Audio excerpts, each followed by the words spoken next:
Allegiance to the flag of the United States of America, and to the republic for which it stands, one nation under God, indivisible, with liberty and justice for all.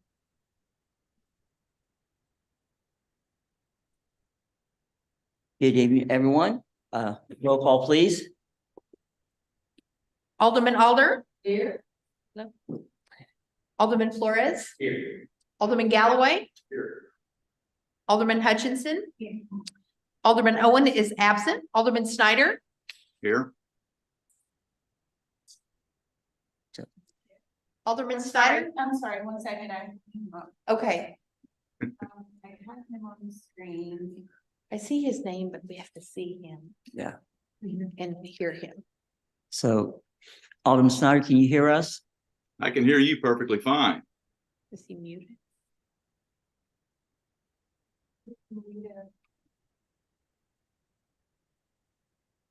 I'm here, believe it or not.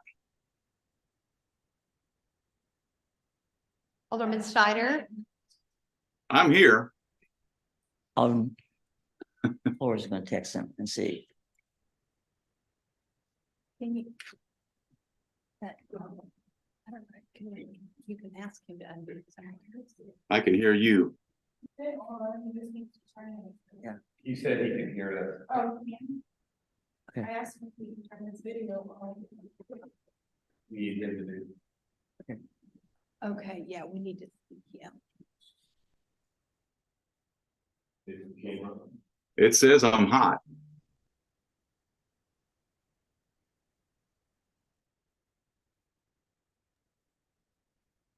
Looks like he's trying to figure it out. Mm-mm-mm.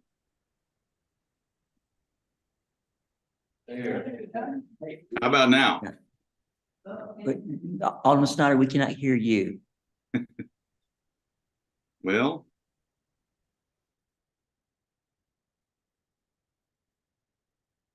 Not yet. nothing at all. Sorry. Oh, there you are. Oh, try it again, sir. Alderman Are we Snyder. good? Are we Yeah. good? Yes. Right, thank you. We Modern have, technology. we have a forum. Thank you very much.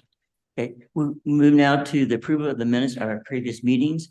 We'll first look at October 16th, 2023, our special session. Any questions regarding the 16th special session minutes? I'm not hearing. I entertain a motion that be approved as printed. So. Okay. Yeah, okay, so the October 16th, 2023 special minutes, motion was made by Alderman Flores, second by Alderman Alder. All approved this by show of favor, raising your hands if you approve. And we lost. Okay, I see that. Thank you, Alderman Snyder. Okay, now let's move on to second set of minutes. This is October 16th, 2023, our regular session. Any questions regarding those? As printed? If not. Okay, Alderman Flores and second by. Okay, so the October 16th, 23 regular session minutes, motion was made by Alderman Flores. It was second by Alderman Hutchinson. All in favor, do so by raising your hands. And that approves. Now, last set of minutes was October 19th, 2023, the non-legislative session. Any questions about these? Okay. I'm not seeing any movement, so motion to approve. Make a motion to approve the non-legislative session. Okay, and okay, so the motion was made by Alderman Flores, it was seconded by Alderman Hutchinson. All in favor, do so by approve by raising your hands. And that was, okay. Oh, I'm sorry, I missed that. Okay. Okay, I'm sorry, I missed that. So, okay, that was approved. There's no ceremonial matters tonight, but we do have a scheduled guest. We have Buddy Higgins, who is now may come up to the mic. And he has a concern that he wants to address the board about. All right, does the mic work or do I have to cut it on? No, Wonderful. So what we was talking about was the email. Introduce yourself and your address, please. My name's Buddy Huggins, Huggins, Buddy, Buddy, Okay. 1201 West Farmer Street. Thank you. You're welcome. So what we was talking about was comprehensive annual report form. It's form K10, and it's for all municipalities and cities and counties. So the email that I sent out, the one that they gave me was for 2011. So inside of the document, it goes to an official page that shows the breakdown. It's not the budget, it's something that's separated from the budget. So that makes it kind of mystery. But it's $82 million was what it was calculated in 2011. And I made a few phone calls, and that was being gambled on Wall Street and making anywhere from 14% to 19% in 2011. So the money should be growing, and it should still all be there. So what I'm asking and proposing is a new FOIA request. And from this date, and let's see if we can get something a little closer than 2011 this time. Because what we in? We're in 2023. So if y'all can help me with that, and if you don't understand what the comprehensive annual report form, there's a video. I sent your communications person the video. And when I emailed each one of y'all, it had the link to the email and the video. So if it can't be addressed quickly, that's all right. I'll come back in, at the next one, and we'll talk about it then. But what I also want to mention is onevoicenow.org. Onevoicenow.org will take like the video that you're presenting and the communication that you're talking to the public.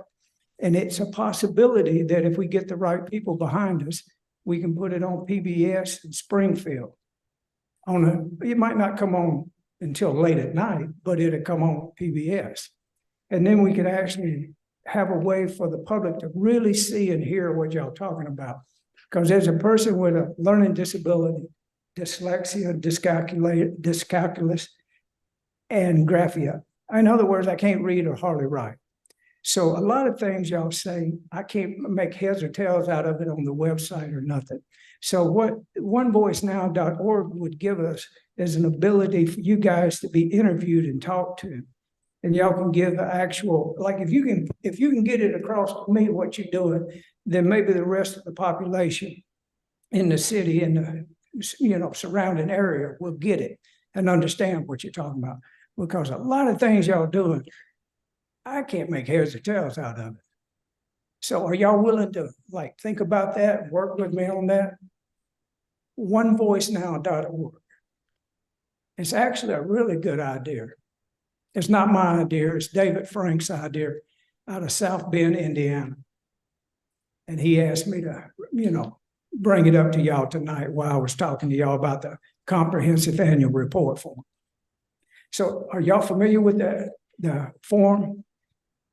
Okay, well, the county has it, and Lynn Morris is looking into it too. So there's been an official FOIA request made to the county, and we'll see what kind of date they can give us on it too.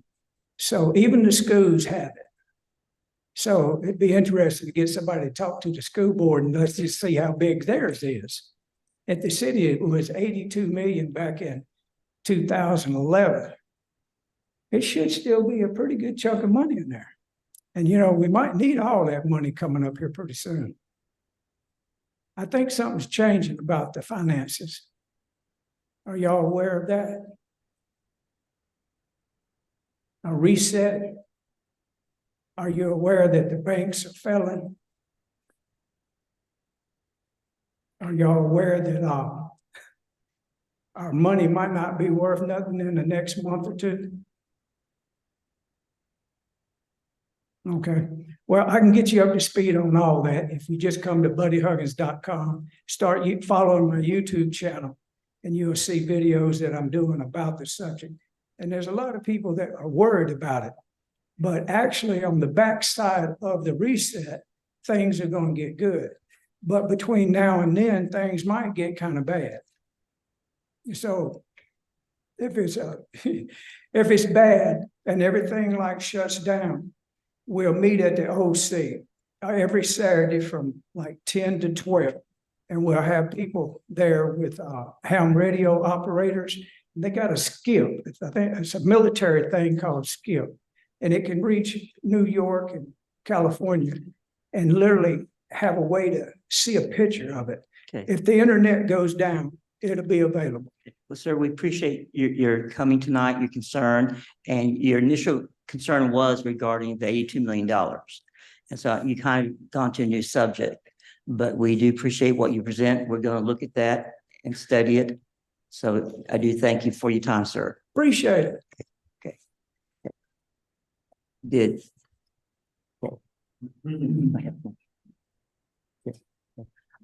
going to ask our Administrator Steve Childers, anything you want to respond tonight regarding this? No, not at this time. I mean, no, I can tell you is that we'll look online and make sure that the most recent CAFR is presented online. Make sure that we have that. We do that each year, and so anybody can go and look at that information. Not specifically familiar with the 2011 numbers or anything, so we certainly will look into that a little bit more to understand exactly what the confusion is and what's. Alderman Snyder, did you have a question or anything? I want to make. No, I don't want to. Sir, I did not. I did not whatsoever. Can you tell me though who Mr. Franks guy is out of Indiana? I was just curious. Okay. David Frank? Yeah, Alderman Snyder had a question for you. He asked about who is David Franks. You may want to come back to the mic, sir. So we can hear you. Yes. It's hard to hear without the mic. Well, David Frank is a really wonderful person, lives in South Bend, Indiana. That's where the famous college is, football college. He had a business there, a restaurant for years and years, and he's got a terminal cancer now. So that's one of the reasons I'm even bringing it up in his name with talking about it, because when y'all look into it, in a situation where we all need to talk as a city, a county, and everything seems to be gloom and doom, I think onevoicenow.org is actually a way that we can hear the truth. Because when this thing goes down, there might not be a whole lot of people can actually tell us the truth.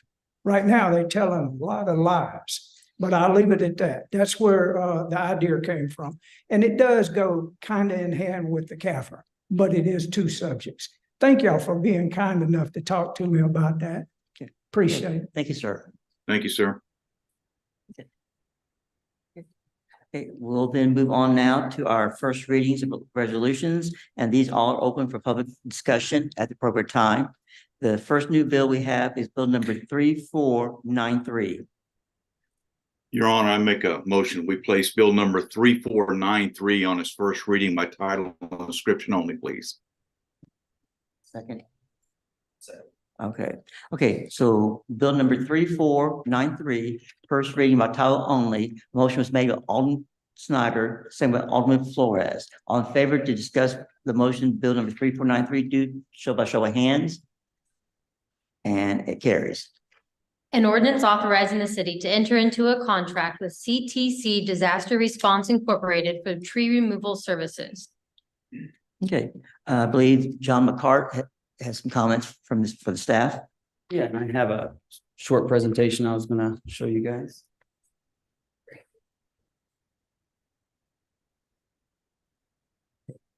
Alderman Snyder, can you see it, sir? No, sir, I cannot, not from my end.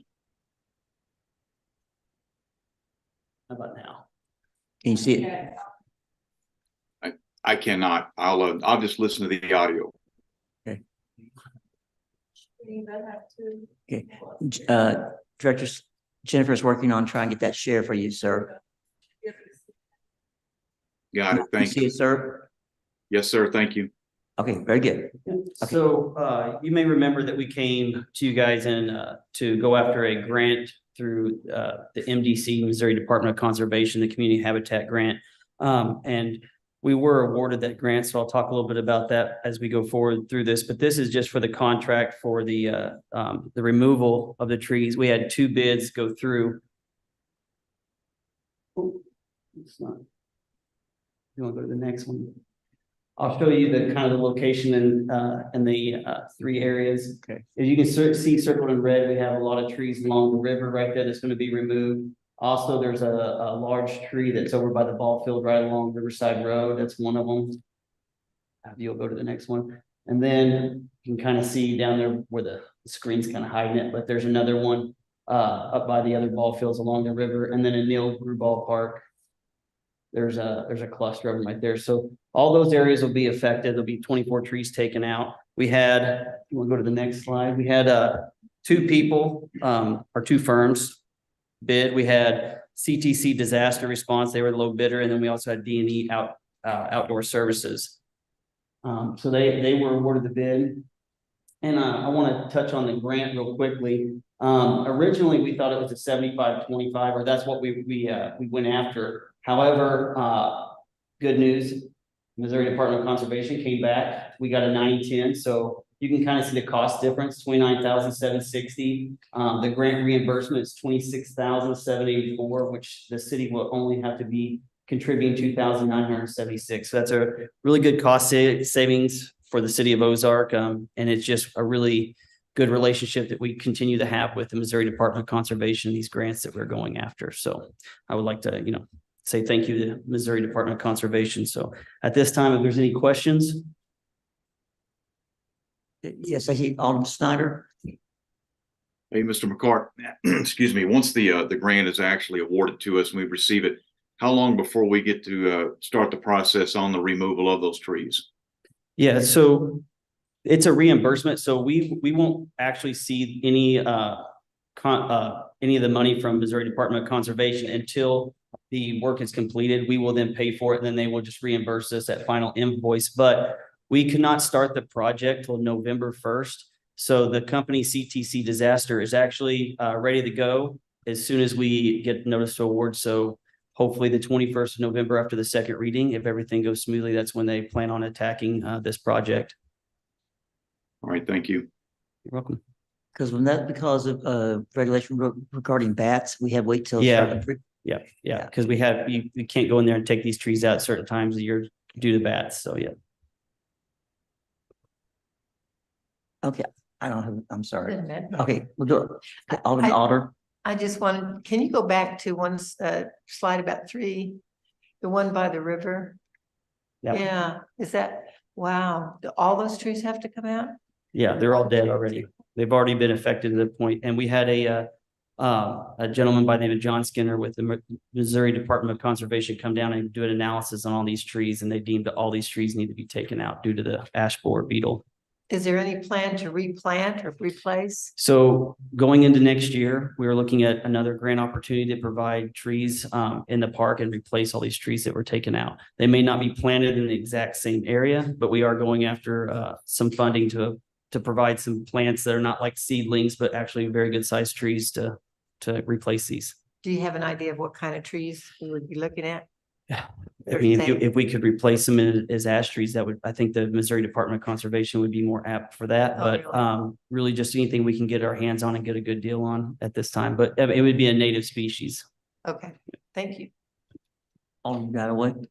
Do you mind going to the slide that showed the amount of the grant? So the total cost was $29,760. And the cost to the city is just $2,976. Yes. Again, we'll pay the full amount. And that final invoice, we will submit that to MDC, and then they will reimburse us $26,784. Saving the taxpayers that much money. Yes, sir. That is really commendable, and Yes. that is very much part of the city administration's ethos in finding ways to use other people's money to get our stuff taken care of. Thank you very much. Yes. Alderman Flores. My only question was there at the river where we're taking out that many trees, do we think that will cause erosion issues? from the So- river? So that was brought up whenever we met with MDC, and there actually is enough. I mean, there are so many trees littered in that area along the the riverbank that there shouldn't be an issue. And also, if you remember years ago, we went through and worked with Missouri Department of Conservation to establish a riparian corridor. And actually that's going to assist us now in this process as well. So since we have established that and upkept it for so many years, we've created a good stable bank through that riparian corridor. So Thank you. Anyone else from the board? Okay, at this time, I'm gonna open this up to the public. Is anyone here to speak for or against bill number 3493? Okay, I'm not seeing movement, so I'll close that part. So if there's no more questions from the board, bill number 3493 be held to our next meeting. Okay. Now we're turning to the bill number 3494. Your Honor, I move that we place bill number 3494 on its first reading by title only. Okay, and seconded by. Okay, so bill number 3494 on its first reading by title only. Motion was made by Alderman Galloway, seconded by Alderman Alder. All in favor, vote on to discuss this bill, do so by show of hands. And I lost Alderman. When I have two screens and I don't know which one. Okay, I saw your hand, sir. Thank you, Alderman Snyder. Now, Alderman Snyder, are you hearing us okay? Absolutely. Can you hear me? Yes, yes, sir. Just want to make sure. Thank you, sir. Okay, it's passed. Okay. An ordinance authorizing the city to enter into a contract with Rio Contracting LLC for construction services. And I think staff reports from City Administrator Steve Childers. Sure. The city of Ozark has been undergoing a facility improvement project. We've actually broken this project up into about 4 or 5 different phases. The primary focus of all of this was to improve the Brick Street building, excuse me, and make the improvements over there that would allow for the maximizing the office space in the city. So we're moving several apartments around, several people around. So we're shifting things. So now that we have gotten the first phase done at the Brick Street building, that allowed for planning and development department to relocate from the city hall over to the new space. Now we're actually working on what has already been a previously approved contract, which is the roof on the Brick Street building so that we can continue to take care of that facility. That freed up the space that planning and development had in the city hall, and that is now going to be remodeled to allow for our legal department to move over to the city hall. And that's what this contract is about here. So we went out for bid. I'm going to go down to make sure you guys can see the bids, the standard contract. We have our recommendation from Cochran Engineering. We have Cochran Engineering under contract, and they actually have an architect division, and we use our architect division through Cochran. This is a recommendation letter that you see on the screen, verifying that the bids were good, as well as the contractors that submitted them. I wanted to bring you to this part right here. You can see that we had 3 responses to our request for proposal, and we had budgeted, I think, $150,000, and we came in under budget. It's always good. So tonight, the recommendation from our architect as well as the staff is to move forward with the contract for Rio Construction, and they were the low bidders. And I'm happy to answer any questions you may have. Okay, anyone from the board question for our city administrator? Yes, Alderman Snyder. Mr. Childers, with the renovations, I know we've talked heavily about this in the past, but has there been any other improvements for our police officers with getting any additional space in that building? Yes, there's 2 different pieces to that equation. So whenever we were working on the planning and development phase, we actually cut that down for planning and development, and we added new restroom facilities with showers for our officers, as well as an area that will serve as a new area for their locker room, if you will. So that was actually put into the remodel in the Brick Street building. So we did add some space for our public safety department there. Once the legal department moves over in phase 2 into the city hall, that is going to free up the space over in the Brick Street building where legal used to be. And then that will be phase 3. Yeah, that will be phase 3 of our remodel plan, which will actually begin in 2024. We'll be budgeting for that, or bringing the budget to the Board of Aldermen for consideration for 2024. And therefore the public safety or department or police department will gain more space over in the Brick Street building as a result of legal moving out of there and transferring over to the city hall. So little by little, we keep maximizing the efficiency of the buildings that we have. That we haven't been able to build, new buildings. So we're making the best out of what we currently have in the asset. And there's also storage space that is going to be made available to the police department. That's new. Yeah, that is true. We were able to remodel some rooms in the back area back there. Now that we shifted the bathroom area and the police department was able to be remodeled as well into some more storage area too. So yes, little by little, we keep adding to that space. I don't know that we'll ever get there on the police department. We're a growing city. We've got a lot of employees. They need more space, and we're doing the best we can with the facilities we have. So, Thank you. Yes, sir. you're welcome. Anyone else from the board? Yes, Alderman Alder. These bids, they're quite a bit difference in price, and we took the lower one. Is that correct? Yes, ma'am. Okay. Do you feel okay with being that much different, that the quality is still there? Yeah, basically when we get something that's spread out like this, we first want to go back to our architect and make sure that they do the research to determine that every one of the bidders submitted apples to apples comparisons. We want to make sure that they have the insurance and everything else that they need to be able to sign a contract going forward. I can tell you that I did bring Mr. Smith in on this conversation because he's very familiar with a lot of the contractors that work in the city of Ozark. Sorry, I had to bring you in on that.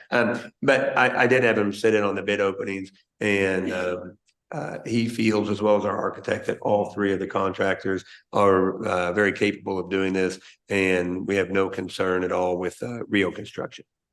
Thank you. You're welcome. And Steve, I could, Tim Shelby with Cochran Engineering here on behalf of Brian Gentges. With the Rio contracting, that they were so much lower, they perform a lot of the work themselves, whereas some of the other contractors sub out more. That way they were able to come in quite a bit lower. The city's worked with Rio contracting on multiple projects in the past and has had good success with them. Thank you, Tim. Anyone else from the board? Questions? If not, again, this is first reading. Is there anyone here from the public who wish to speak regarding bill number 3494 as for or for against? Okay, not seeing motion, I will close that. And as for the board, we are good. So therefore, bill number 3494 will be held to a future meeting. We're now going to move now to the new bill of 3495.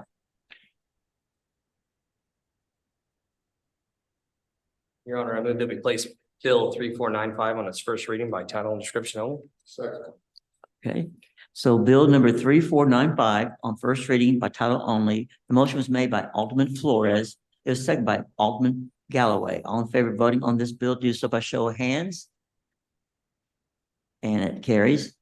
An ordinance authorizing the city to enter into a contract with Ozark Greenways Incorporated for the award and acceptance of grant funding related to the Chadwick Flyer Trail. Okay, and I believe staff comments is Director Jeremy Parson.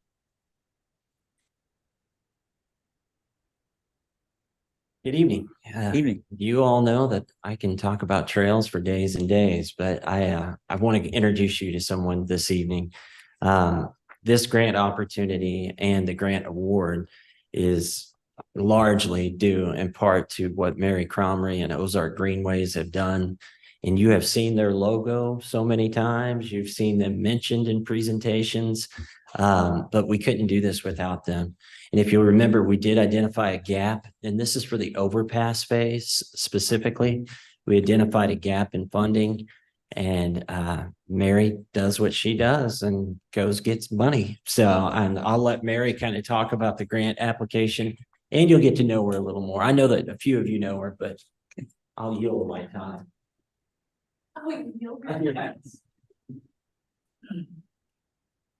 Thank you so much. As Jeremy mentioned, my name is Mary Cromrie, and I'm Executive Director for Ozark Greenways. And we are a nonprofit partner that has been working throughout the region since 1991 to build a trail system that connects and enhances our community. And so we were honored to have the opportunity to be a partner on the Chadwick Flyer Trail Project, which is a regionally identified trail that was adopted in 2017 throughout our metropolitan planning organization through Ozarks Transportation Organization. And through this process, many partners came together to leverage funds so that we could do more with more, and especially less of y'all's money, which makes it even nicer, as Alderman Galloway pointed out earlier. So we reached out to our contacts at Bass Pro Shops and Cabela's Outdoor Fund and shared with them about this project, and they invited us to apply for grant funding from their outdoor fund. So we started that process in April of 2023. That was after the city of Ozark had been notified that they received partial funding for their DED Economic Development Asset Tourism Grant. And so there was a gap, and we're all about filling gaps, whether it's with funding or with concrete on the ground. So we formally applied in May of 2023 and were awarded those funds with the help and support of the staff at OTO and the staff here at the city of Ozark. So we would like for y'all to officially accept that, and then you guys can rock and roll on that tremendous gap that you're going to be able to fill over Highway 65. I'm happy to answer any questions that y'all may have. I see Alderman Flores is I didn't first. really have a question. I just wanted to tell you that I appreciate it very Absolutely. much for your hard work on that. Happy to help. And that's Very what we're here for. So please know that we're a resource for all of our partners here throughout the region. Alderman Galloway. Yeah, I won't be so glib with you as I was with John. Really, we could not have done this trail without Ozark Greenway's support, not just in securing this grant and the advice that it's provided the city and the interest it's generated in the project. Please pass that on to your board. I will. Our thanks. Absolutely. Thank you. Anyone else from the board? I did know this, last Saturday night at the OC, they had their trunk or treat party. I had a mayor table, which I appreciate them offering that to me. And there was a few people there. No, there was a ton of people there. Well, I have the poster now in the mayor's office of the Chadwick Flyer. And I cannot believe all the interest. People, oh, that's what it looks like, and just on and on. Of course, they hope it would be finished by next year. No, it's in stages, guys. I mean, but again, I cannot believe all the interest that it created as people was walking by. Wonderful. Thank you for sharing. Okay. Well, thank you very much. At this time, I'm going to open it up to the public. Is there anyone here who was regarding bill number 3495 to speak for or against this bill? Okay, I'm not seeing movement, so board, last chance. Okay, therefore, bill number 3495 will be held up to a future meeting. Now we're moving on to bill number 3496. Move that we place bill 3496 on its first reading by title and description only. Second. Okay, so bill number 3496 is on its first reading by title only. Motion was made by Alderman Flores, second by Alderman Galloway. All in favor, do so. Voting on this motion, do so by show of hands, and it carries. An ordinance authorizing the city to enter into a contract with Darrell Mortec Construction Incorporated for construction services. Okay, and Director Jeremy Parsons gets to come back. All right, well, we accepted some money, so now I'm gonna ask you to spend some money, but yeah, we'll go through this. This is a project that we've been looking at and analyzing for quite some time. I gotta remember it's behind me. I don't know if this is working or not. Okay. Yeah, there we go. So I'm gonna skip forward. This was just in case we had any other questions about the. And let me ask a question. Alderman Snyder, are you seeing the PowerPoint? Above your head, I can. Great. Okay. Did he say he Not a could? full screen, but I could see a partial. Okay, I'm sorry. We could not understand your answer. Are you able to see the PowerPoint or not? No, I am not. Only the limited okay. view that I have. Okay, she'll get it for you. That's why we're asking. We want to make sure you see it. There you go. You should be able to see it now. Can you see it now, sir? No, sir. Oh, Okay. There we go. There it is. All right. okay, very good. Thank you, sir. Okay, Good Director deal. Jeremy. All right, great. So this is a project that we've had on our radar for quite some time. As you all know, we get a certain amount of stormwater funds each year through a sales tax that generates funding not only for the OC, but stormwater. And we try to be very frugal and very wise with the money that comes in because we have very limited resources. This is an area that we've been talking to neighbors for quite some time. And I will say that the intensity of the storms and how much we've seen an increase in these storms in this area have really moved this to the front burner. The neighborhood's extremely concerned because it's a one-way in, one-way out type of thing. So that gives us life safety concerns as well, if anything were to happen. So we've been planning on this for a while. Met with, I believe it's Master Sergeant Ron White initially out there in that area and walked the area. And I'll show you some pictures of that real quick. It was working. I don't know why it's not working now. This area is located kind of to the east and just a little bit south of the square. If I can point right up in here would be the square. This is Lark Street. And then Ines Trail is this small little residential local street that collects all these households back in here. One of the things that's unique about this area, I'll do this for the audience as well, is you've got multiple watersheds that converge into this area. So there is a tremendous amount of stormwater that comes through there. Here's a little more close-up view of this area. And what we've seen over years is this water continues to build up, and then it hits this point right here at Lark Street where we do have an existing culvert, but the culvert just isn't sized properly. So what you get is basically a bottleneck. And then when you get that bottleneck and it starts to backfill in that area, it spills over the road. And what that causes is some undermining. So over the last few years, we've actually seen additional undermining, and we've seen the road create essentially small sinkholes in it that we've had to fill in with concrete, and that's never a good sign. So what we've done to kind of keep costs down on this, we've also got a variety of utilities in this area. Our crew has self-performed all the utility relocations, so we're ready for the new box culverts. When we originally budgeted for this, we started around 400,000. As you'll see, we did get that price down quite a bit just due to self-performing a lot of these different utility components. Somewhat difficult to see, but the idea is here, you're just properly conveying this water and then giving it a release point here with this outlet structure that will not cause any additional undermining to that road. Here's kind of a close-up view of the new box culverts that will be put in place. There'll actually be a system of 2 box culverts that will properly manage that water. All the stormwater calculations have been done, so there's no guessing here. This will work. And that pretty much summarizes Ines Trail. When we put Ines Trail out, you'll remember that we were also having stormwater problems in Turnberry, which is a subdivision on the north side of town. Kind of in is that the Hopedale Baptist Church area? So I'll pull up a graphic of that, and this is the intersection of Farmers Branch and in. We have noticed over the last few years that we're seeing what appears to be sinkholes in the backyards of certain residents. Well, they're not actually sinkholes, but they are concerning.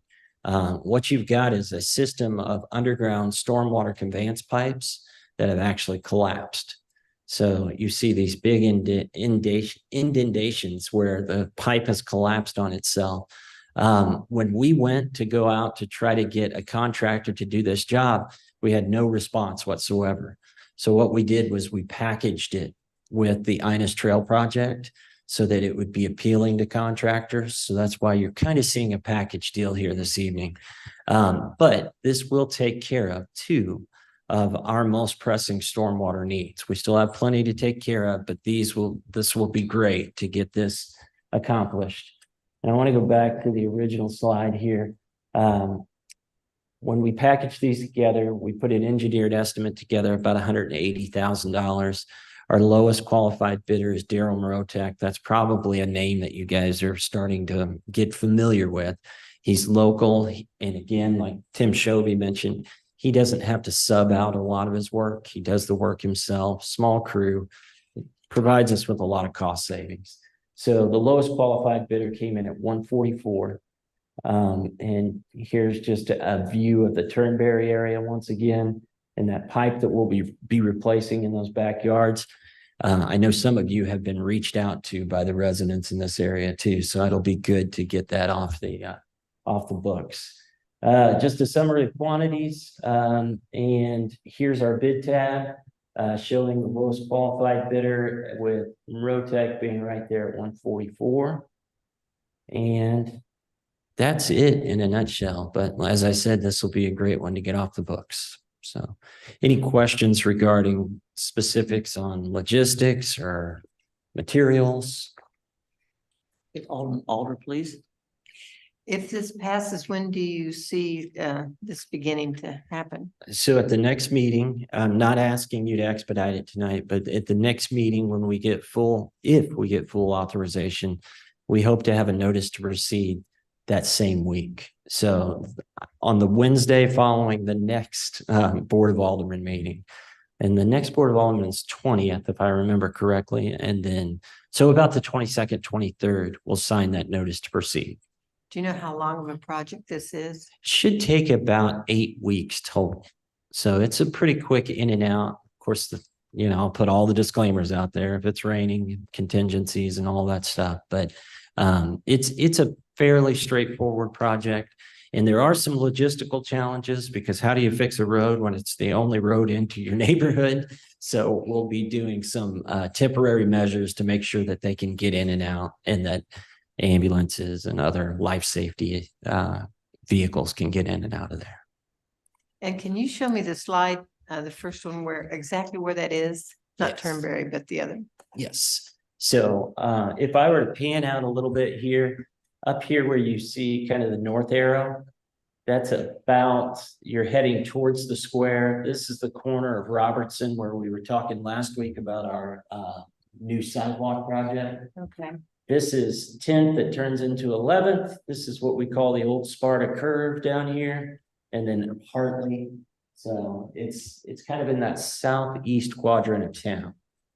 So I'm trying to think of a landmark that you would know over there. Do you know what's the name of that subdivision? It's no Lantern Hill. Yeah. Lantern Hill. It's kind of in What is that it? area. Lantern Hill is the name of the subdivision over in there. I tell you what, Heather, I can send you a larger map that shows you the exact location if you'd like. Do you know where I live? No, you know where I live? No.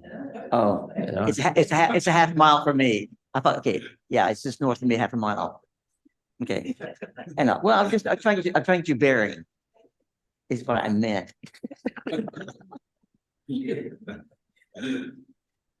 Any other questions from the board? Okay, thank you, sir. Thank Okay, you. Again, this is first reading, so anyone from the public have, as regarding opposed bill number 496? Well, no, please come up to the mic, sir. You got the cubic yards of concrete figured on that? Yeah, so in these quantities right here, Mr. Huggins. I didn't understand the question. Oh, go ahead. If you want to say your question. you can. We didn't understand the question, sir. I was wanting to know the cubic yards of concrete that this project's gonna take, just out of curiosity. Yeah, so these, I actually don't have the cubic yards on our quantities here, but this will give you a rough idea. We've got 36 feet of 3x8 precast concrete box culverts. They're precast because we want to get them in and out as quick as possible, not form in place. 3x8. And then the one upstream of that is 2x8. But I'd be happy to get you the cubic yards, but they're precast so that we can get in and out. Cost each one. Yes, yes, sir. We'll talk. Okay. Anyone else from the public? Okay, last chance for the board. I'm not seeing response, so bill number 3496 we held for the next meeting. Now we're going to second readings. Therefore, this is close to public discussion. We'll first move to bill number 3487. Your Honor, I move that we place bill number 3487 on its second reading by title only. Okay, bill number 3487 on second reading by title only. Motion was made by Alderman Galloway and second by Alderman Flores. All in favor to discuss this motion, number 3487, just by show of hands, and it carries. An ordinance amending the municipal code of the city of Ozark, Missouri, chapter 405, relating to zoning regulations. Okay, at this time, I've got Director Cameron and Mr. Steve Childers. So I guess Director Cameron's gonna be first. Be happy to answer any questions, but there was a couple items I do want to clarify or point out just for clarification and further direction. I know there was discussions or questions in regards to the requirement for constructing the pool. I do want to note in there in reading the ordinance that we did identify both RSF 1 and 2 at the developer's option. They can propose alternative amenities as opposed to a pool. We do require that the developer actually come up with the cost that would cost them to build a pool and propose something of an equal value. We didn't want to get specific with those amenities. We didn't want to lock in exactly what that could be. As trends change, amenities could change. Recently, again, not to pick on the word pickleball, but in the last few years, that's been a hot amenity item. And a few years ago, that wasn't. So we didn't want to get too specific. We want to give the developer some flexibility to propose what those amenities could be. The other thing I just want to get some clarification on, generally when an ordinance is passed, it does go into effect the next evening. So if this is passed, we'd want to get clarification. We have a few subdivisions in the process. Now, I don't suspect we would implement this ordinance on them at this time because they're already in the middle of design or submitting. Generally, when an ordinance does get passed, we apply that to any new projects that are coming up that hasn't been in the system. So I want to make that clear as well. Staff would recommend this applying to anything new moving forward, not what's already in the system. Other than that, I'd be happy to answer any additional questions. Okay, Alderman Galloway. And this may be something I need to direct to city attorney. Just to clarify what that means, this ordinance will not apply to subdivisions that are currently in the system. What would demarcate that kind of development? The way we've treated any ordinances in the past is if they have not applied for any application, a pre-application meeting to submit some kind of form of plan or proposal, we don't affect those with this ordinance because they've already been investing, following a current existing ordinance. They've got their plans kind of started investing in that design. So we wouldn't want those that are either in a preliminary plat stage, working on final plat, or even in the conceptual plat stage that we have a couple coming up for an agenda item potentially in November with the Planning and Zoning Commission. Would you mind defining those for me so that I can understand it, just so that I understand what the bright line rule is. Can you take the development plan that's not going to be affected. It's at its earliest possible stage, and this ordinance will not apply. What stage would that be? Can you tell me? The earliest possible is staff will set up like a pre-application meeting with the developer to sit down and go through kind of their criteria, what they're looking for, the existing zoning of the property. They will submit a sketch plat plan. So they've already started doing a layout of the subdivision. So we start that process and tracking that through our permitting portal and system, and then our meeting minutes of documenting those meeting notes. So they'll get that submitted to us, and then from there is when they'll start refining the design and make application for a preliminary plat, which would then go to the Planning Zoning Commission and onto the board. And following up, so if a developer has submitted a sketched plat plan, that developer, whoever's done that before we enact it, these ordinances will not apply. But anything else before then, these ordinances will apply. Yes, basically in a general term, if we don't know about it yet, then this will apply to it. But if we are already working on it with the developer, it would not apply. Well, it's the, we don't know about it yet, that I just wanted to make sure it's defined. We don't know about it as defined by the sketched plat plan has not been presented to the city. Yes, that's correct. That's our right line. Yeah.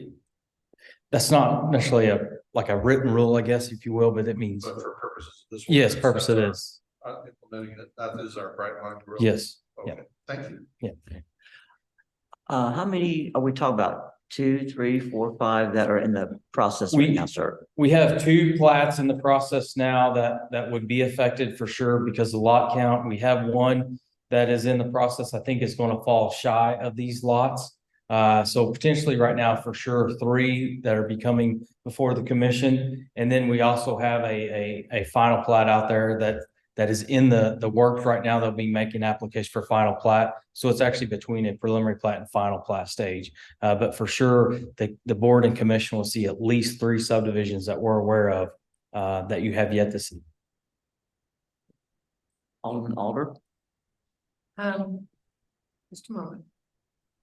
Thanks. On page 13, I was just curious about something.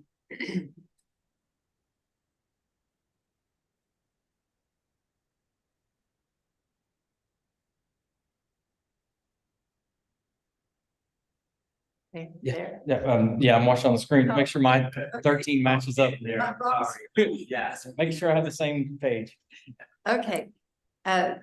On 3, it says local streets shall connect with surrounding streets where necessary to permit the convenient movement of traffic between residential neighborhoods or to facilitate access to neighborhoods by emergency service vehicles or other significant reasons. But then on 4, it says connections shall not be permitted where the effect would be to encourage the use of such streets by substantial through traffic. Yes, I do want to clarify, this is something that's not a proposed revision of this ordinance. It is in effect, but what that's implying is generally when it's a subdivision with subdivision streets connecting to another subdivision, we do want to have that internal type circulation for emergency services. What number 4 is referring to, we don't want it to be designed to encourage just through traffic that's not really meant for the subdivision residents.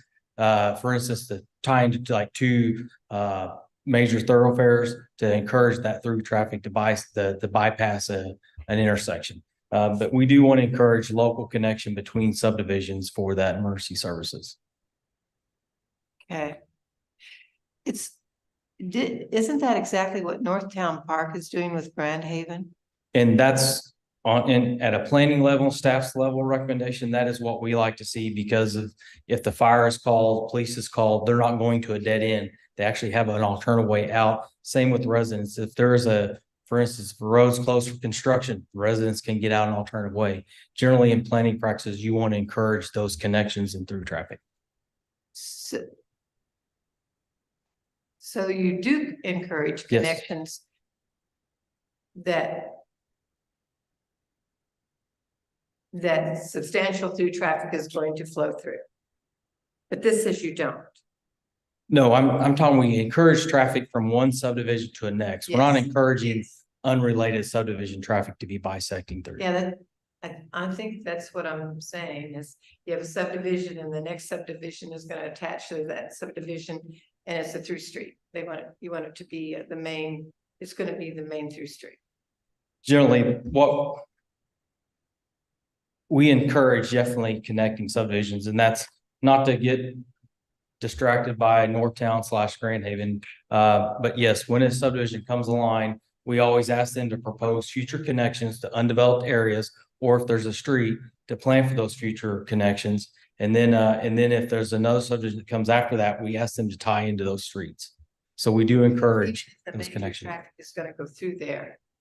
The major traffic meaning the subdivision traffic or major traffic, non-subdivision traffic. Subdivision. Yes, yes, we do. Those are Okay. called the primary collector or So primary. this isn't talking about subdivision. No, no, Okay. Just traffic. yes. Thank you. Yes, Hutcherson? Yes, on page 3, number 2, where it talks about the quality of the dedicated common area. And I believe it says that it shall be a cohesive whole, but maybe of irregular outline or shape. I'm wondering in a very large subdivision, why this public space has to be one big parcel instead of being distributed throughout the subdivision in neighborhood parks or pocket parks that are easily visible by moms when their kids are out playing, that sort of thing. It seems like that might even be a safety issue where they could be accessible to within a few streets. And I was wondering what which that's number are you orientation. reading? I'm trying to catch up to which On number. page Number 3. 2? Yeah, bottom of page 3, number 2, Number 2. dedicated common area. This is the last one.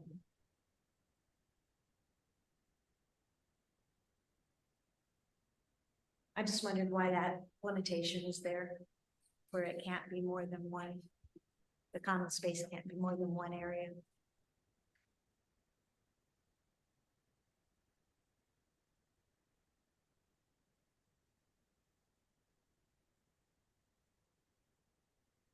This carries over to page 4. Oh, page 4.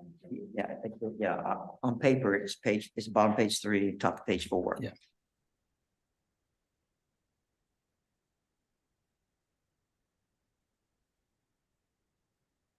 But you're talking about item number 2, quality dedicated common area. Yes. And at the end of that, it talks about the dedicated common area must be cohesive whole, but may be irregular.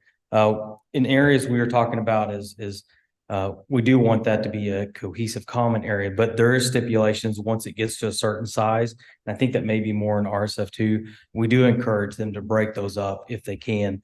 And a lot of times we will see that common area be broken up for stormwater reasons as well, because those will become areas that they might actually have some stormwater. But yes, we are encouraging them to make a bigger impact so they're a larger common area. So the purpose of it is of it being one big piece, what's the purpose? Again, just to have a greater area. What the one reason you wouldn't want to break up a bunch of those to be small, because they would end up being just detention basins only. When they're larger, they can incorporate some detention and open play, and then have that outside of the detention area or stormwater area as well. I just wonder if it would be possible though to make that distinction. You know, that so it's not always required to be one large common area. I think there could be other good reasons to have smaller areas that are easily accessible. If they weren't just retention areas, if there would be some way to put that in. But thank you. Okay. Alderman Snyder. Okay, Alderman Snyder, yes, sir. Yes, sir. Director Cameron, is there, with this revision, is there still going to be a requirement for a pool or a clubhouse for 76 plus lots? Is that still going to be in here, or has it been looked at? Yes, that is still in the ordinance. Okay, I've had some folks reach out to me and just ask, about that. Do we have any area communities that have the similar ordinance? with the home structure here, or excuse me, with the size of the lots and the requirement for a pool or a clubhouse? Difficult to see it from my back, but just to clarify, there's not a lot of examples from other area municipalities at the time that staff started researching the pools and subdivision and common areas. What we find is a lot of the subdivisions that don't have an active HOA, we struggle with just getting them to mow the detention or mow the common area. When staff started researching our own local subdivisions, what we found was the subdivisions that had a pool had an active HOA and they took care of their properties. So when we started drafting this in 2019, the pool was the solution that was proposed, that staff had proposed to keep an active HOA and encourage these to maintain the HOA. Okay, thank you. Okay, Alderman Galloway. Okay, I was a bit lost in Alderman Alder's set of questions about traffic and in and out of the subdivisions when subdivisions are connected.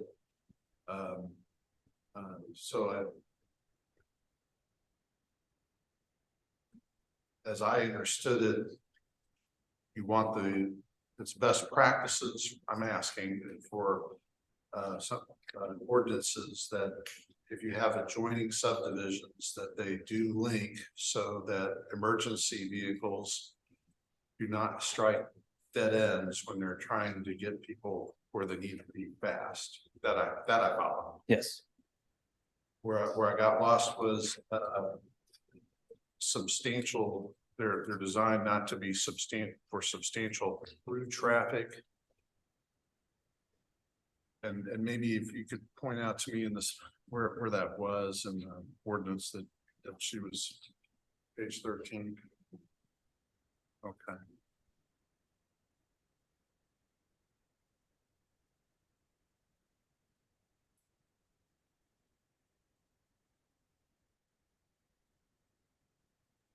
Okay. So that's where I was getting lost. So I'm just going to read paragraph 3 where what Alderman Alder was saying to me just now is that she had a concern that paragraphs 3 and 4 were in conflict. 3 says local streets shall connect with surrounding streets where necessary to permit the convenient movement of traffic between residential neighborhoods or to facilitate access to neighborhoods by emergency service vehicles or for other sufficient reasons. In paragraph 4 is connections shall not be permitted where the effect would be to encourage the use of such streets by substantial through traffic. So it may be a question of vocabulary and that is just a function of us not working in, you know, but if you could handle that question. And maybe the way to ask it is, why are those not in conflict? Using your terms or using terms that we understand. I guess if to me, they're not in conflict because yes, we want to encourage that flow for emergency services in those subdivisions. But in thinking outside of a subdivision, you think at let's say a convenience store at a signal, you don't want it to set up your driveways where they'll cut through to bypass the signal. That's kind of what this process is for. I guess my thought is too, if there's a struggle with that, then maybe number 4 is just stricken completely. I don't know. I don't want to strike something that's best practices. Yeah. I want to understand something that's best practices. Yeah. All right. So I'll give you an example of what I experienced in Springfield and Southern Hills. To get from Brentwood South, where I lived, over to Glendale High School, I could go through Southern Hills, but I really had to know what I was doing to do that because I could get through. But you know, it was definitely circuitous. So if I'm like standard through traffic wanting to get to Glendale, I would just probably go on down Lone Pine to Battlefield Road and head up to Ingram Mill Road. Is that what you mean? You're trying to discourage the driver that doesn't live there? Yeah, that would be maybe a clear way to state that was, yes, you're not, I guess the non-residential users wouldn't be just bypassing through because they wouldn't be comfortable with that subdivision. They'd drive around as the known routes. But if you live in the subdivision, you would be expected to travel through, and that would fall within your ordinances. Number 3, yes, that would fall in there. And I see, okay. And then next thing, and to clarify, the ordinance for houses 76 or more does not require a pool, but it uses the cost of constructing a pool as the measure of how much money a developer would have to spend on amenities. That's correct. Okay. And that's regardless of the size. So if you were building a 155 house subdivision, you could calculate the cost of a pool under our ordinances to cover 155 buildings.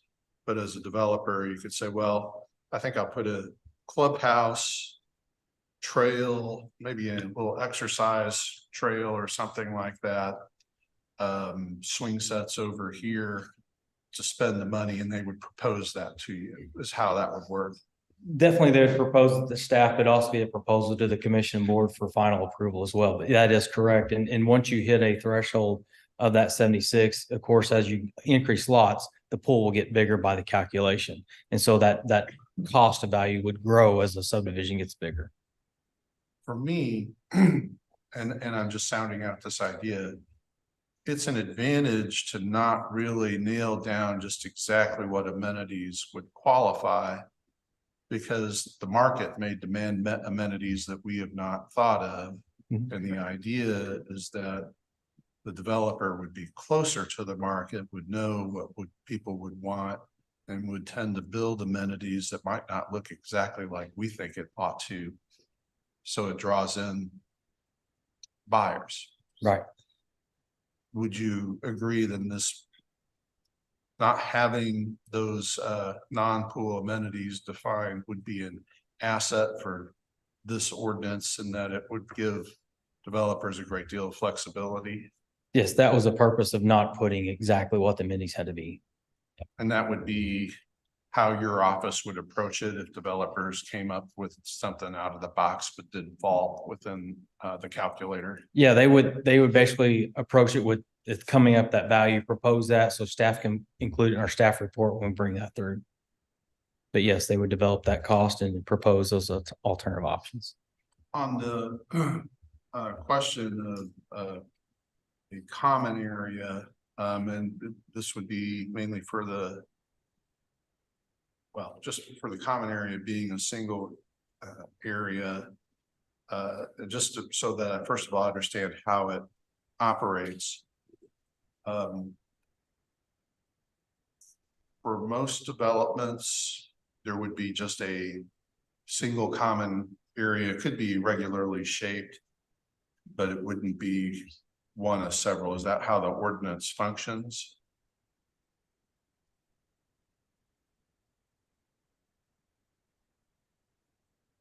I'm not sure I understand the question. Well, I wanted to make sure. Let me ask you this. I was following your discussion or your answers to Alderman Hutchinson's questions, and I was curious about how the ordinance worked. And I think you were looking at pages 3 and 4 of the ordinance. Correct.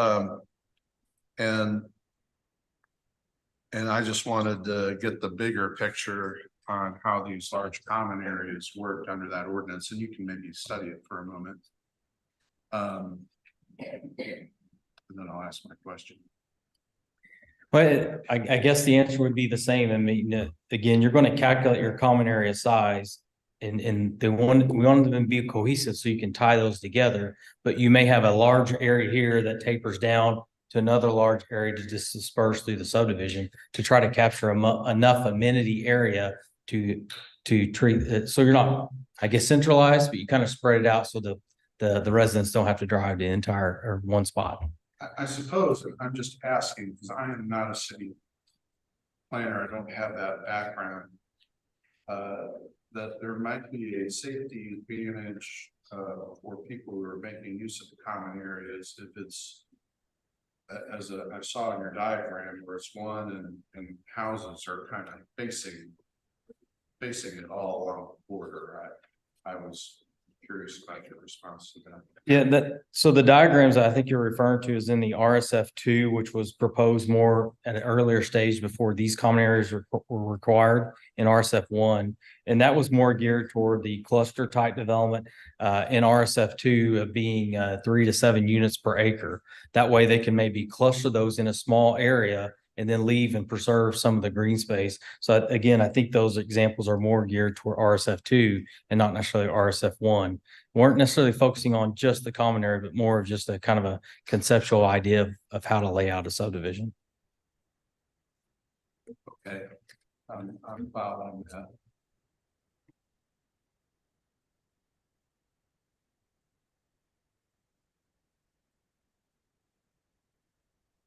And it's fair to say that without us, the board enacting this legislation, the kind of development that leads to smaller families and then empty nesters coming in, which would be small lots and smaller homes, but single family, we really don't have anything for them. Is that right? The only thing we have is the minimum lot size for RSF one and then the units per acre RSF two. I don't know that we have anything above and beyond that as far as. I guess what I'm saying is the point of this ordinance to encourage quality investing by developers where, we're drawing young families, retirees, empty nesters, that are the kind of people that want to stay in their neighborhoods and work in an HOA and take care of them. Yes, the ordinance intent is to develop a more quality oriented style subdivision where people would invest and want to take ownership in their subdivision and not just rely on someone else to take care of it for them, to encourage the HOA and keeping those active. You said on these planning and zoning meetings, I only see it when it reaches the BOA level, but it seems to me that one of the concerns that existing residents have about a zoning change that is proposed is they don't really get to have any idea of what's coming in. All they know is, okay, it'll be a lot of small lots and a lot of small homes. At least what this ordinance provides them is there's going to be a commitment of substantial recreational infrastructure built into it, and an HOA that's built into it, so they can have some assurance that what's coming next to them is going to help quality of life. That's correct. Thank you. That's all the questions. Next was Alderman Alder. I understand, back to page 13.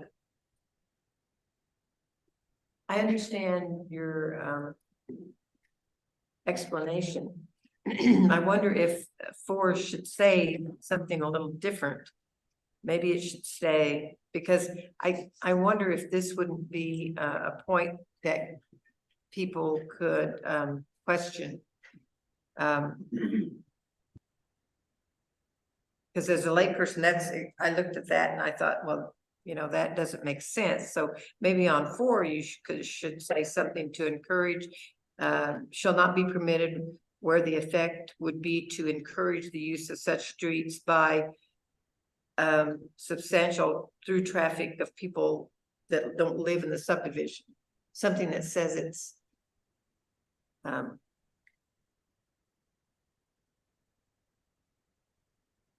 like you said, that it's people that aren't living there, it's people that are trying to cut through. I don't know how you could say that, but without saying that doesn't make sense, because to me, it's saying exactly opposite of what 3 is saying. I guess I just noted it, just something to throw out there, substantial through traffic of non-residents to the subdivision. Yes. Something to that nature. Yes. I think that would make it clear. So in the future, somebody couldn't question that.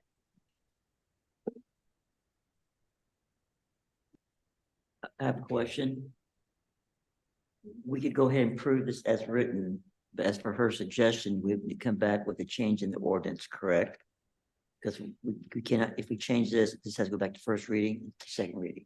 If there's a motion made, based on the comments from Alderman Alder, then that would kick it back to a first reading if the motion is passed. However, the bill could be brought forward at a later time with those amendments too, and to the same effect. You could go ahead and vote on this tonight, and then those amendments could be brought forward at another time. There's two options.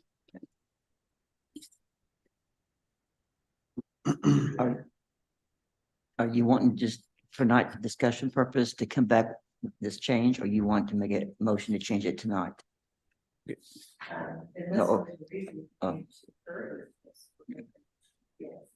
Can I ask before you do that? I just, what you just proposed seemed to satisfy, I don't want to. Explains it better. And I don't know that that's a substantive change. I mean, that doesn't really change the effect or the outcome or the intent of what number 4 was and it was written for or intended to do. So I guess my question would be, if it's not a substantive change that changes the intent of what number 4 was doing, but simply provides additional clarity to that, could the ordinance be passed and then changed in any way if it's not substantive, or does it have to do it tonight? You see what I'm saying? I mean, you didn't. I believe my understanding of your question is if there's a non-substantive change to the language. Which I would assert this was. Would that require it going back to first reading? Typically, the answer is no. A non-substantive change does not require going back to a first reading. However, an opinion as to whether this is substantive or not, I haven't heard the motion, so I'm not inclined necessarily to make a decision on that, but it does become kind of tricky moving forward if you're asked to, determine a substantive or non-substantive change in that situation. Yeah, I would just ask the board. I mean, it seems pretty clear to me that what was added was a point of clarification. I mean, now maybe that's my opinion, maybe that's not the opinion of the board, but that was a very simple conversation and well, maybe not conversation, but what you said just basically clarified what the original intent was, and it didn't seem like Alderman Aller was opposed to what was suggested. So, I mean, I'm just saying that the board was okay with it, saying I don't think that was a substantive change.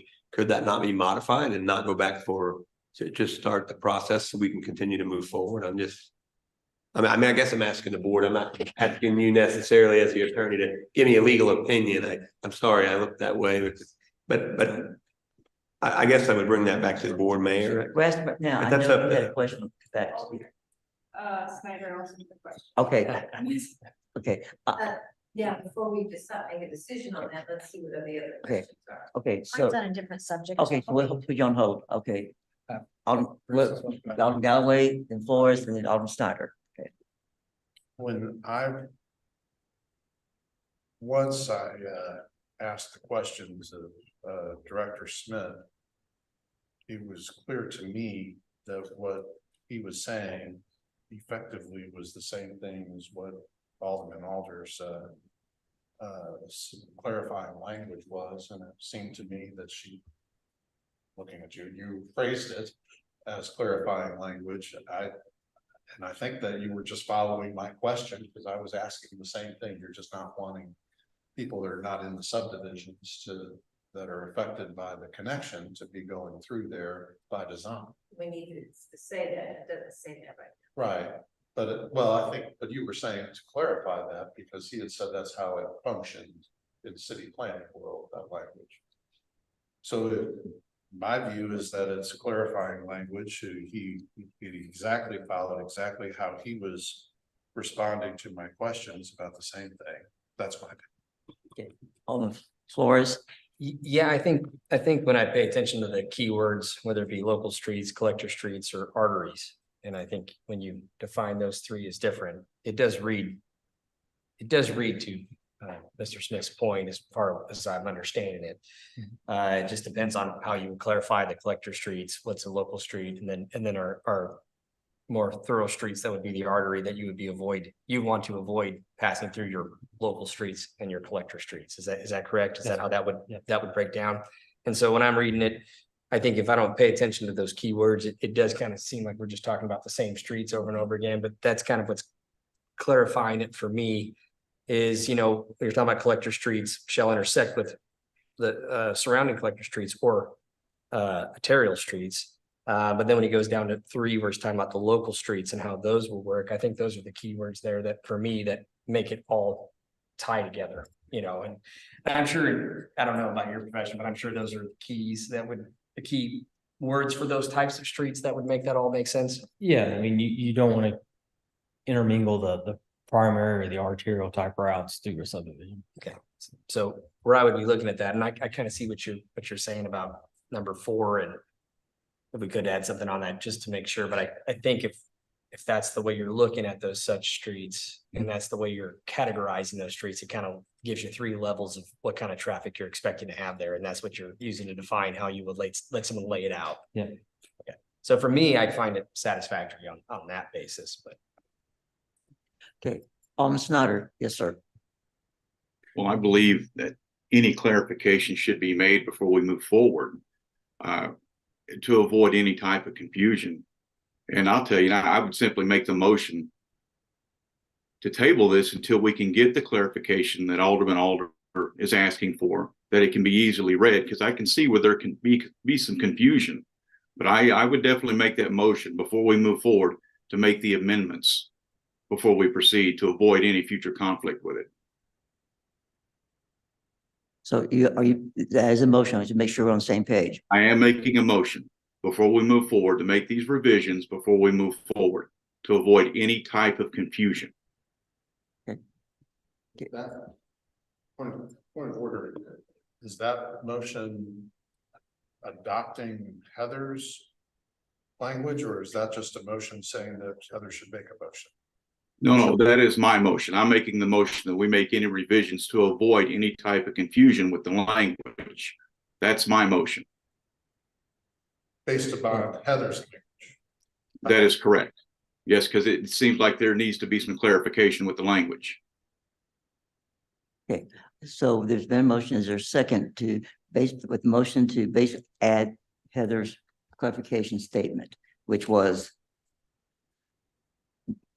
you repeat it. Wording should say. Okay. What is it that you said on? At the end of the period of traffic of non-residents to the subdivision. So to the Subdivisions, yeah. Yes. I'm sorry, I didn't mean to interrupt, but I think okay, so we are, I think I'm a little bit confused. Is he making a motion to table? Or is he making a motion to approve this with your revision? I'm making a motion to table this until we can get some clarification with the language. Oh, okay. So the motion is by Alderman Snyder is for us to table this until we officially, as for the revision, we want the wording to be. So the motion is to table bill number 3, excuse me, 4, I know, 348687. Is there a second to table this? Okay, so there is a motion made by Alderman Snyder, second by Alderman Alder to table this tonight until the further reading has been clarified.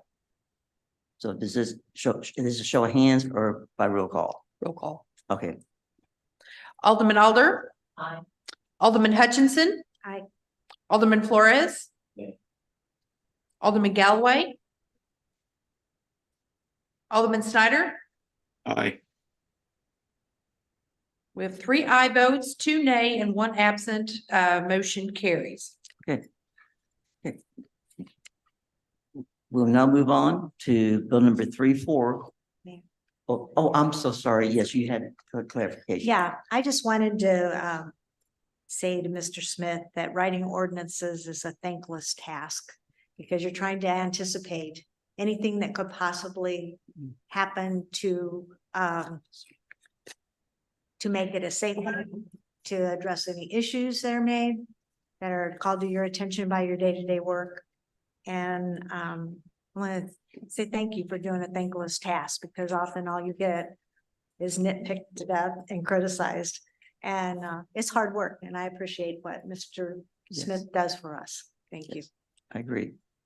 And I really like the illustrations. Okay. Now we'll move on to bill number 3488. Your Honor, I move that we place strike that. Bill number 3488 on its second reading by title only. And seconded by. Okay. Bill number 3488 on second reading by title only. Motion was made by Alderman Galloway. It was seconded by Alderman Flores. All in favor to discuss bill number 3488, do by show of hands. And it carries.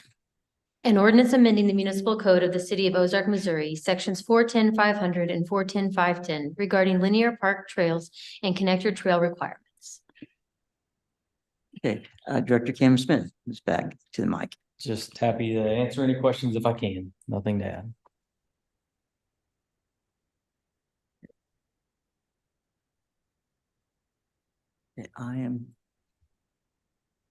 I'm not seeing any questions. Okay. Since I'm not seeing any questions, move on then to. Your Honor, I move that we adopt bill number 3488 as ordinance number 23-073. Okay, seconded by. Okay. Okay. The motion is that for bill number 3488 to become ordinance number 23-073. Motion was made by Alderman Galloway, it was seconded by Alderman Alder. Roll call, please. Alderman Galloway, Aye. Alderman Snyder, Aye. Alderman Hutchinson. Alderman Owen is absent. Alderman Flores. Alderman Alder. Aye. We have 5 aye votes, 1 absent. Motion carries. Thank you. Moving on now to second reading of bill number 3489. Your Honor, I move that we place bill number 3489 on its second reading by title only. Second. And was that Alderman Snyder second? Yes. Okay. So bill number 3489 on second reading by title only. Motion was made by Alderman Galloway, second by Alderman Snyder. All in favor to discuss bill number 3489, do by show of hands. And it carries. An ordinance granting a franchise to operate a natural gas distribution system within the city to Spire, Missouri Incorporated. Okay. And I have, yes, City Administrator Steve Childers. Yeah, I'm happy to answer any questions related to this ordinance, Mr. Mayor. Any questions from the board members? Okay, I am not seeing any, so. Your Honor, I move that we adopt ordinance number 3489 as strike that. I move that we adopt bill number 3489 as ordinance number 23-074. And. Okay, so the motion is that bill number 3489 becomes ordinance number 23-074. The motion was made by Alderman Galloway, it was seconded by Alderman Flores. Roll call, please. Alderman Owen is absent. Alderman Snyder. Aye. Alderman Hutchinson. Alderman Alder. Aye. Alderman Flores. Aye. Alderman Galloway. Aye. We have 5 aye votes. Motion carries. Okay, moving on now to second reading to bill number 3490. Your Honor, I move that we place bill 3490 on its second reading by title and description only. Second. And okay, the motion that bill number 3490 on second reading, the motion was made by Alderman Flores. It was seconded by Alderman Snyder. All in favor to discuss bill number 3490, do by show of hands. And it carries. An ordinance authorizing the mayor to accept and enter into a Missouri Highways and Transportation Commission Transportation Enhancement Funds Program Agreement regarding downtown sidewalk improvements. Okay, and this is Director Jeremy Parson. Any questions? Well, we want you to get some exercise. Okay. Do you? Oh, okay. Okay, I just want to clarify. Any questions for Director Jeremy Parson? Do you have a question, sir? Oh, no, sir. No, I just want to, No, in my life. I just want to make sure. Okay, well, I don't see any questions from board members, so. I move that we adopt Bill 3490 as ordinance 23-075. Second. Okay. Okay, so bill number 3490 to become ordinance number 23-075. The motion was made by Alderman Flores, is second by Alderman Hutchison. Roll call, please. Alderman Hutchinson. Alderman Owen is absent. Alderman Galloway. Alderman Flores. Alderman Alder. Alderman Snyder. Aye. We have 5 aye votes, motion carries. Thank you very much. Now we're going to move on to second reading for bill number 3491. I move that we place Bill 3491 on its second reading by title and short description only. Second. And was that Alderman Snyder, you said second? Yes, sir. Okay, sorry. So, okay, so we have bill number 3491 and it's on second reading by title only. The motion was made by Alderman Flores, second by Alderman Snyder. All in favor on voting on this motion, bill number 3491, do by show of hands. And it carries. An ordinance authorizing the mayor to enter into a Missouri Highways and Transportation Commission STBG program supplemental agreement regarding the Chadwick Flyer Phase 2. Okay, we have Director Jeremy Parson here again. Any questions for Director Parson?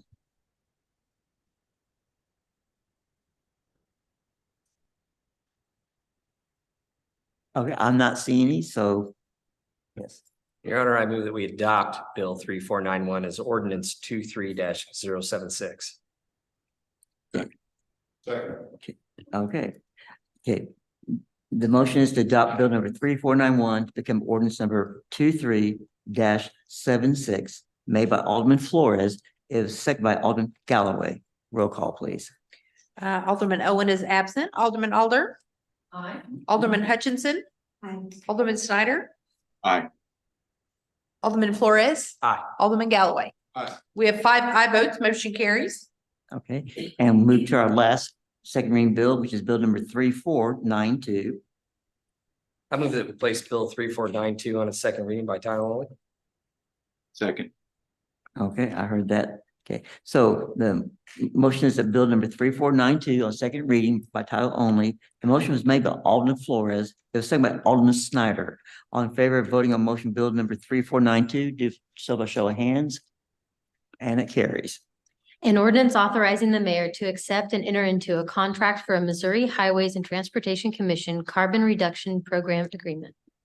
Okay, any questions for Director Jeremy? Okay, not seeing any. I move that we adopt Bill 3492 as ordinance 23-077. And second. Second. Oh, okay. I didn't, sorry. Okay. The motion is that we adopt bill number 3492 to become ordinance number 23-77. The motion was made by Alderman Flores. It was seconded by Alderman Hutchison. Roll call, please. Alderman Flores.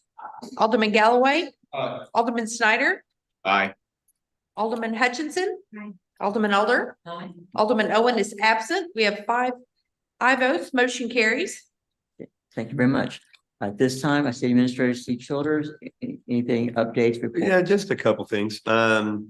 So originally in the beginning of the year, when we're setting our calendar for the holidays of when the city hall will be not doing business and so forth, we were focused on Christmas and at the time, and we originally had said that we were going to do, I believe, Monday and Tuesday, because I believe it's Monday that's Christmas. Christmas Day is on Monday, the 25th. However, we're going to have to change that back. And the reason for that is that we have learned that the new filing dates or the filing dates for candidacy go all the way through the 26th. And there's a requirement that the city hall be opened on that last day of the candidacy filing. So we can't close on the 25th and the 26th. We can't close on the 25th, but city hall has to be open and available for the county clerk in the state of Missouri to allow for people to file on that very last day. So the just a small correction there, but we needed to let you know that. So the dates that the city hall will actually be closed will be the Friday before Christmas and then the Monday on Christmas Day. So we'll be open on the 26th. So Want to let you know that we didn't know that whenever we were setting the calendar. So December 22nd, Friday, and Monday, December 25th. yes, yeah. So there you go. There you go. The only other thing I wanted to add is that we are working budget, the finance director and I and all of the department heads. Still obviously got questions to answer, but probably going to get through all of that in our first stab at this, filling in all of the numbers and making all the projections by the end of the week. And so I'll be reaching out to each one of the board members. We always offer to each one of the liaisons to be able to sit down, not only go over the entire budget, but certainly if they have any desire to look specifically into the department that they represent, we can do that. And again, go as in depth or not as depth as you want in the whole budget as it's going to be presented to you, and certainly give us any input now before we maybe bring some of those line items forward if there's something that we're missing. So be reaching out to the board to set up those meetings over the next couple of weeks. Okay, that's all I have, Mr. Mayor. Thank you very much. We do have a closed session regarding real estate. So I entertain a motion that we go to closed session. Okay, and seconded by. Okay, so the motion is that we go in closed session regarding real estate. Motion was made by Alderman Galloway, seconded by Alderman Flores. Roll call, please. Alderman Alder. Aye. Alderman Flores. Aye. Alderman Galloway. Aye. Alderman Hutchinson. Aye. Alderman Owen is absent. Alderman Steiner. Aye. Thank you. We have 5 aye votes. Motion carries. Okay, and we will.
Okay, okay. So Alderman Snyder, can you hear us? Yes, sir. Okay, entertain a motion that we adjourn. Move adjourned. Okay, the motion made by Alderman Snyder, excuse me, Alderman Galloway, second by Alder. All do so by show of hands. And we are adjourned. Have a Thank you. good night, folks.